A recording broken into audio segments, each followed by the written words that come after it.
Here's your WNEM TV5 News Update. Good morning, I'm Blake Keller. A look at the top stories today.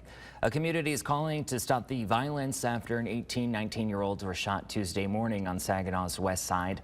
Both have been hospitalized in critical condition.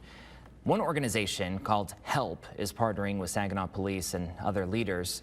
And the president of HELP says fighting violence requires work from everyone. So starting next month, his organization will step up their presence in more Saginaw neighborhoods.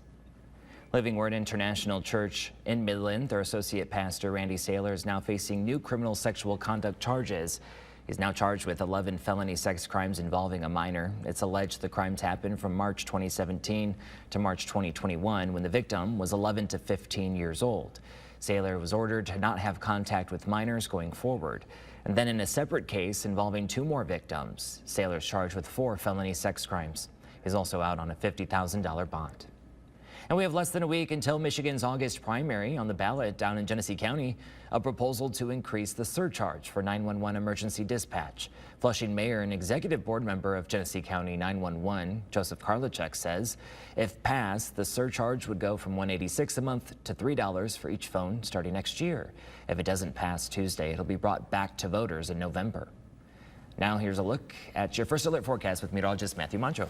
Thank you, Blake. And going into this Wednesday could likely be the hottest day of the week with highs right around 89, possibly even touching 90 in a couple of spots too. It is going to be humid though. Dew points still in the upper 60s and low 70s. That does mean heat index values topping out at around 93 or 94 this afternoon. So especially if you happen to work outside, just make sure you're finding ways to stay cool and make sure you're bringing and drinking plenty of water too. As we go through the morning here, the patchy fog that'll burn off with the sunshine. As we head into the afternoon, some patchy or rather pop-up showers start to form north of the Saginaw Bay. They move across the bay, then into the northern and western parts of the Thumb. By dinner time here in the Tri-Cities, we could be clipped by some of those showers too. But then going into the overnight, back to mostly clear skies. We will wake up to some more fog as we start off the day on Thursday. But then going through your Thursday here, it looks like a lot of the rain from that low as it steers to the south just misses us. I still think we'll see some scattered showers here in mid-Michigan, but just not catching a lot of the widespread rain closer to the center of the low. So that does mean our severe weather risk is pretty low over the next couple of days too. So that's also some good news, but still first alerting you to at least the small possibility of some hail out of some of the storms that we see today, potentially even briefly some severe hail there too. Either way though, thinking that severe weather will mostly, if not completely, steer clear of. Going into the weekend, still only a stray shower on Saturday. Cold front comes in on Sunday, which does mean some temperature relief early next week.